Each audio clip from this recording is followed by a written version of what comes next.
Good evening, everyone. Welcome to NTD Tonight. I'm David Zhang. Here is a preview of some of today's top stories. Former President Trump is unmoved following the Colorado Supreme Court decision. Other GOP candidates are even supporting him. Razor wires at the Texas southern border are here to stay.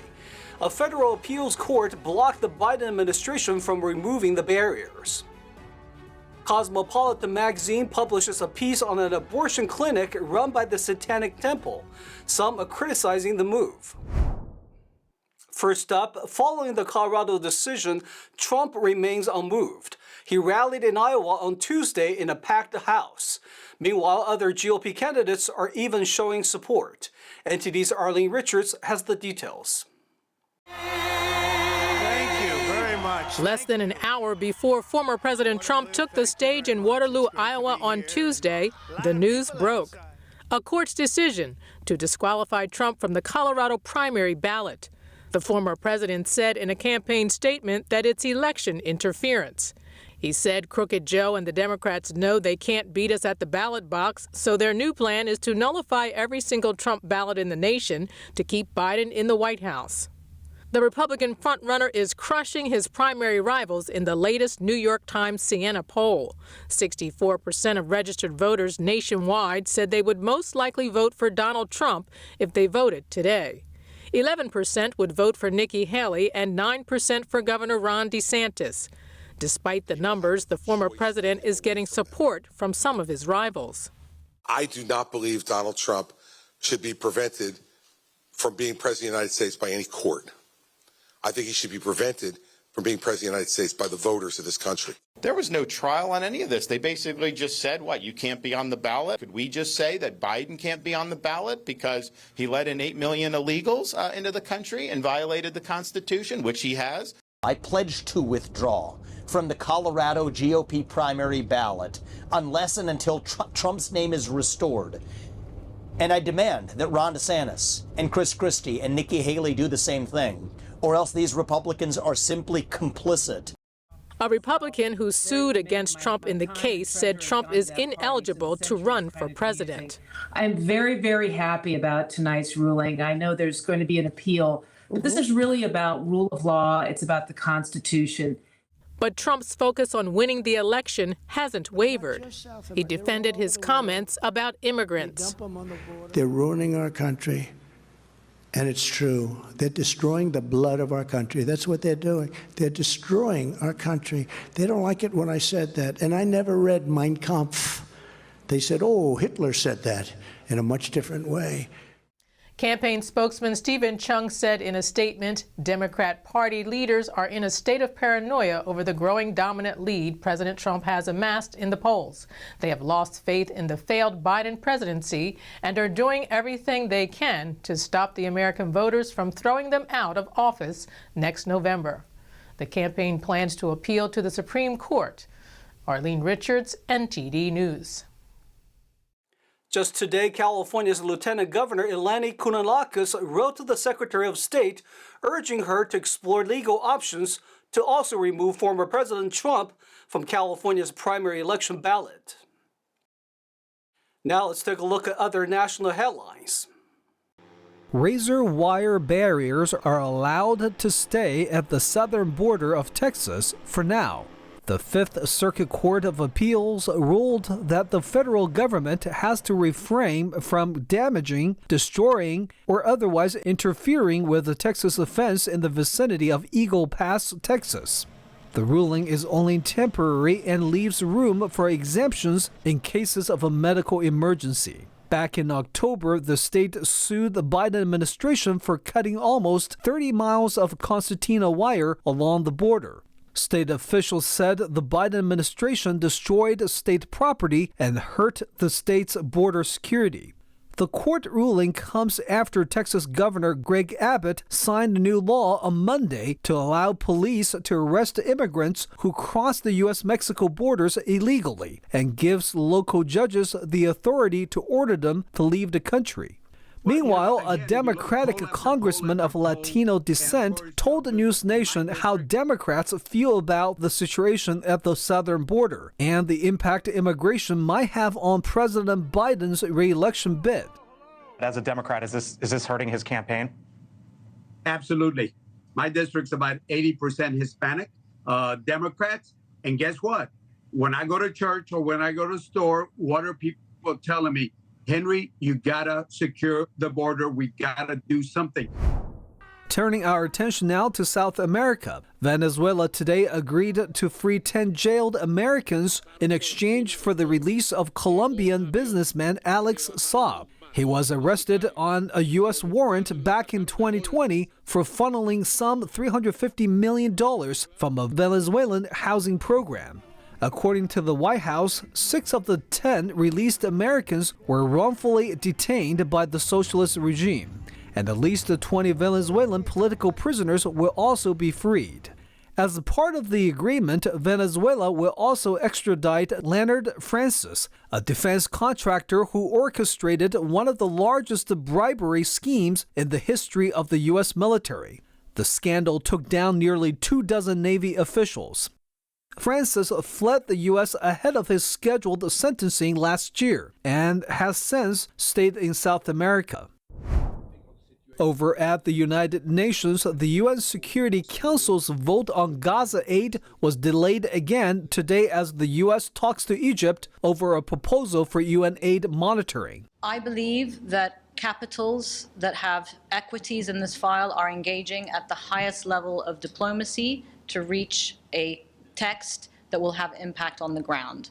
Diplomacy takes time. It means evolving conversations, and people are giving it their attention at the highest levels of the capitals that have leverage on this. The U.S. is trying to ensure that Israel will continue to inspect all humanitarian aid deliveries to Gaza via the Rafah crossing from Egypt to prevent any military supplies from being smuggled into Gaza. But a Security Council resolution drafted by the United Arab Emirates and backed by Egypt essentially aims to remove Israel's control. While Egypt is not a Security Council member, it borders Gaza and until the past few days was the only entry point for aid to the Palestinian enclave of 2.3 million people during the 2-month-long war between Israel and Hamas militants. Israeli President Isaac Herzog says his country is open to considering a new temporary truce with Hamas terrorists in Gaza to secure the release of more hostages. His comments come amid growing international pressure for a ceasefire to allow more aid into the Gaza Strip. Israeli Prime Minister Benjamin Netanyahu also said they're working to restart negotiations, but restated his vow to eradicate Hamas. In a televised message on Wednesday, Netanyahu said the terrorists have, quote, only 2 possibilities, surrender or die. The previous truce lasted 7 days. Israel and the U.S. blamed Hamas for its end, arguing the group held back on the release of more women and children. Cosmopolitan claims to be the biggest young women's media brand in the world, with a Facebook page of 10 million followers. In the recent edition of their magazine, they wrote a glowing piece about an abortion clinic run by a religious organization named the Satanic Temple. NTD's Helen Billings has the story. Cosmopolitan magazine for women published an article supporting the Satanic Temple's, or TST's, abortion clinic and their abortion ritual. Based in New Mexico, the telehealth clinic is named the Samuel Alito's Mom's Satanic Abortion Clinic, mocking the Supreme Court justice who wrote the majority opinion in the overturning of Roe v. Wade. Neil Mammon, the executive vice president of Every Black Life Matters, shared with NTD his take on the situation. That is what the Satanists are selling. Look, you can be God. You can be in control of your own destiny. You can do whatever you want. So they're coming with all these rituals about self, about me, about whatever it is. But you know what? Life is not about you. Life is much greater than you. The TST website says they are a religious organization that provides abortion health care. But Neil says that providing a service to abort babies is not health care. So it's very fitting that the Satanists want to bring this back. Why? Because they want to bring up back child sacrifice. Neal added that he believes Justice Alito must be doing something right if they are targeting him. I mean, they're just trolling. They've got nothing. If you look the article, they're running out of money. Nobody's supporting them. It's a joke. I mean, come on, really? Julie Murillo, the executive director at the Napa Women's Center in California, says the article sends the wrong message by telling women that aborting their baby is a good idea. So many women are making the decision to have an abortion on a moment's notice, or they feel like they're in crisis. And then if you don't help them to think about their choices, then they're going to make a rash decision and regret it later. We have so many women that come in that regret doing and killing their babies, and we help them to find hope and healing. TST claims that a clinic like Julie's is wrong for helping women to explore choices other than abortion, but Julie's experience tells a different story. We have the 80 to 85% of the women that come to the clinic decide to keep their baby. So it's an awesome job to be here. TST is also seeking to bypass abortion laws in other states under the guise that abortion is protected as a religious belief. NTD News, Helen Billings, California. Around 13 tons of TGI Fridays branded chicken is being recalled due to plastic contamination. It's sold at major U.S. grocery stores. NTD's Christina Corona has more on the story.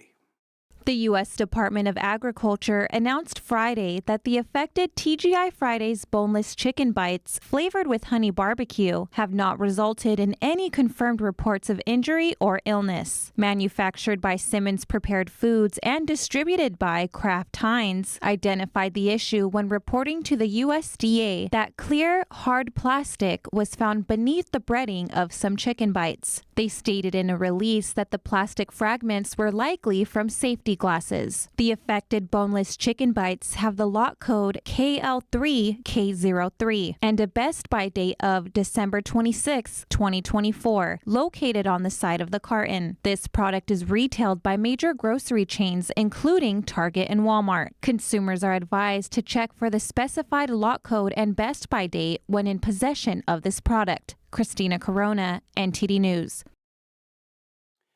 We'll take a short break now, everybody, but here's a look at what we have for you when we come back.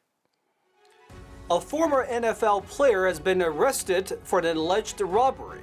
What did he steal? Murals of the new LA Dodgers player Shohei Ohtani are popping up around town. We'll hear more from the artist behind the paintings.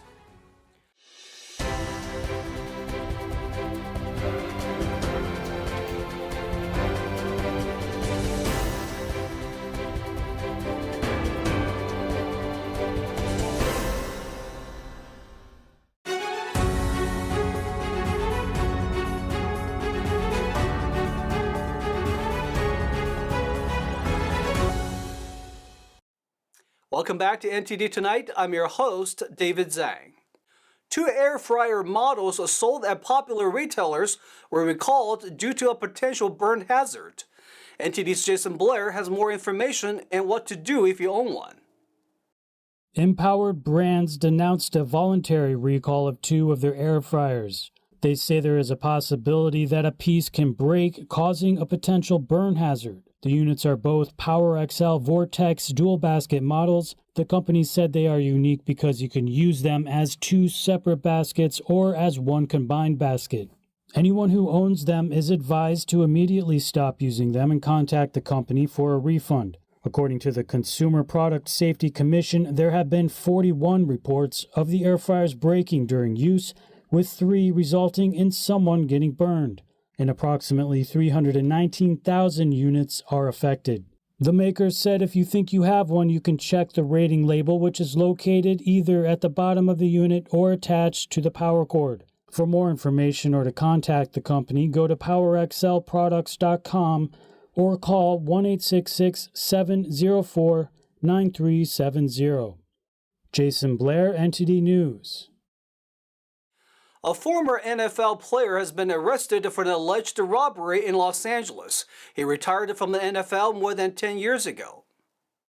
Derek Ward, a former running back and one-time member of the 2008 Super Bowl-winning New York Giants team, has been arrested in Los Angeles on suspicion of robbery. Police said the 43-year-old was arrested Monday in the North Hollywood area. He was being held Tuesday on a $250,000 bail. Police didn't immediately provide details of the alleged crime, and it wasn't immediately clear whether Ward had an attorney who could speak on his behalf. Police told NBC News that Ward allegedly robbed 5 businesses, including gas stations. The 6-foot-tall, 230-pound ex-player didn't use a gun during the alleged crimes. Ward, who grew up in Southern California, was drafted by the New York Jets in 2004 in the 7th round, but was cut without playing a regular season game. He went on to play for the Giants from 2004 to 2008, the Tampa Bay Buccaneers in 2009, and the Houston Texans from 2010 to 2011, before retiring from the NFL in 2012. Baseball player Shohei Ohtani recently joined the Dodgers and can now be seen throughout Los Angeles. NTD's Christina Corona has more on the new murals. From Hermosa Beach, California to downtown Los Angeles, murals showcase Shohei Ohtani sporting a blue Dodgers hat and wearing his new uniform. Artist Gustavo Zermeno shared the story behind the murals.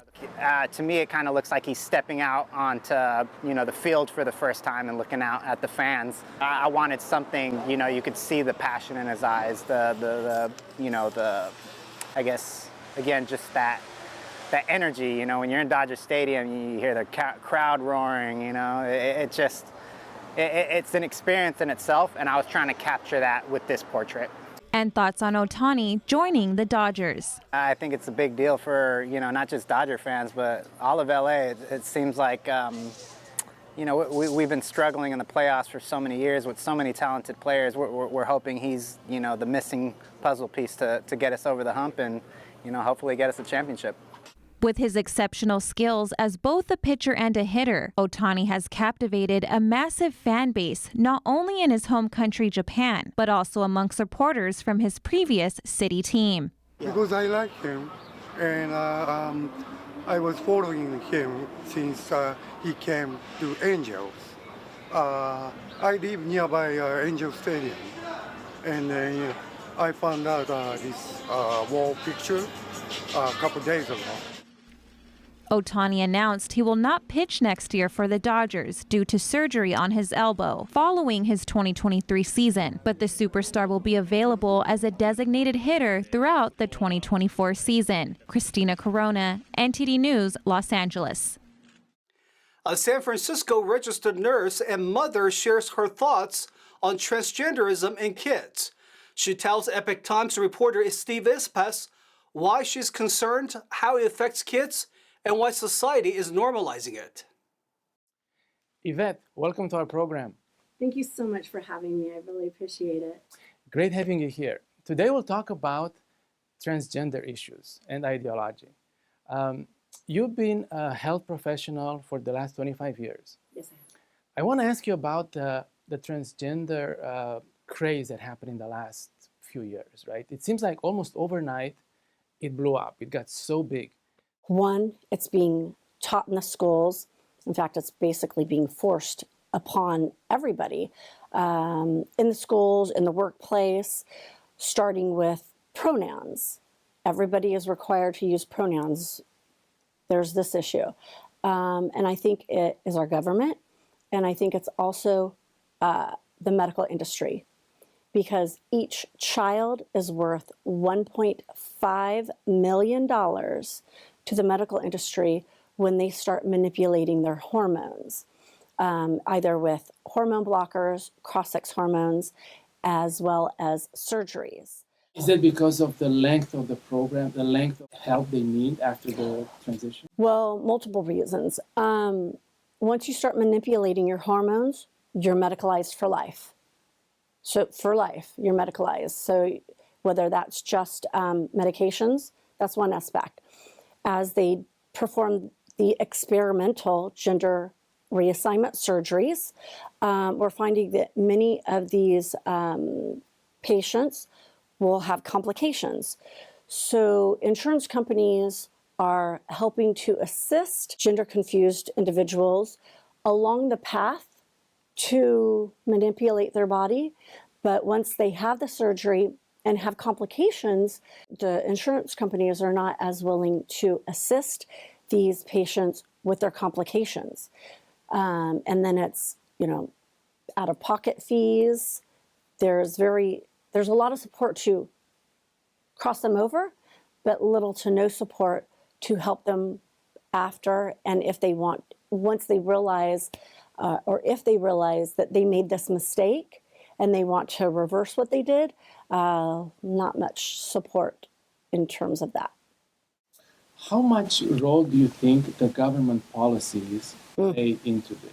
Our Senator Scott Wiener proposed SB 145, which passed in 2020, which this enacts the law to permit pedophiles to engage with sex with minors and not have to report to the sex offender registry as long as the age bracket was within 10 years. Basically, a 22-year-old could be having sex with a 12-year-old, and it's the punishment has been minimized, and now they don't have to go on a sexual registration form. It's just an example of normalizing pedophilia. What do you think some of the solutions are, and what do you plan to do? One, people need to stop being afraid. They need to be aware of what's going on. Look a little bit further than what is being shown on television, because our media is not providing all the accurate information. So get involved in your community, volunteer, join groups, become active. Yvette, thank you so much for your time. Thank you very much. That's all we've got for you tonight. We would like you to join us again on NTD Tonight every weekday at 9 p.m. I'm David Zhang. Have a wonderful evening.